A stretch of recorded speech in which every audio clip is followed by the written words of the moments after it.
So today I'm going to be going over Asa Reigns over Judah. It's been a while since I did a video. We just got a new puppy, so been working very much with new puppy. So, Asa reigns over Judah. So Abijah rested with his fathers, and they buried him in the city of David. Then Asa, his son, reigned in his place.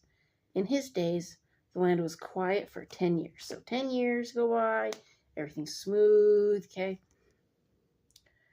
Asa did what was good and right in the eyes of the Lord his God.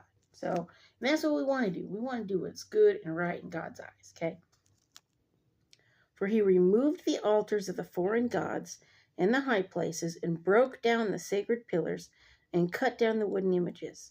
He commanded Judah to seek the Lord God of their fathers and to observe the law and the commandment.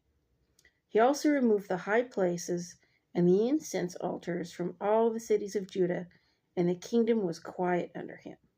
You know, that's how I want my latchkey program to be. I want it to be where everybody's serving God. I know I can't push that kind of stuff, but that's what I pray for, that everybody's serving God and, they'll be quiet and just peaceful, okay? And he built fortified cities in Judah, for the land had rest. He had no war in those years, because the Lord had given him rest. I like that. Therefore he said to Judah, "Let us build these cities and make walls around them, and towers, gates, and bars, while the land is yet before us. Because we have sought the Lord our God, we have sought him, and he has given us rest on every side." So they built and prospered, okay? When God's giving you rest, you're not worried about all these other stuff. You can prosper yourself. You can focus on what you need to do, okay? And Asa had an army of 300,000 from Judah who carried shields and spears. You know, people think, oh, well, if it's peaceful, why have all that? That's why it's peaceful, because they're prepared for something to happen, okay? And from Benjamin, 280,000 men who carried shields and drew bows. All these were mighty men of valor.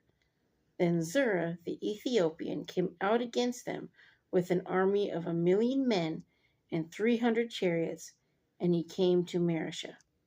So Asa went out against him, and they set the troops in battle array in the valley of Zephathah at Mareshah. And Asa cried out to the Lord his God and said, "Lord, it is nothing for you to help, whether with many or with those who have no power, help us." So it doesn't matter if there's many people with you, just a few people with you. God can use what you have, okay? "O Lord our God, for we rest on you, and in your name we go against this multitude, O Lord. You are our God. Do not let men prevail against you." So the Lord struck the Ethiopians before Asa and Judah, and the Ethiopians fled. So God's like, boom, okay? And Asa and the people who were with him pursued them to Gerar. So the Ethiopians were overthrown, and they could not recover, for they were broken before the Lord and his army, and they carried away very much spoil. Then they defeated all the cities around Gerar, for the fear of the Lord came upon them, and they plundered all the cities, for there was exceedingly much spoil in them. They also attacked the livestock enclosures and carried off sheep and camels in abundance and returned to Jerusalem. So they took everything they had. They're like, you come out against us, we own you now. Okay? So, hey, Ethiopians asked for it. Okay? They came up first saying, okay, we want to fight. So, don't look for a fight unless you're ready for a fight. Okay? Because you look for a fight with someone, it's going to happen. So, but that's that.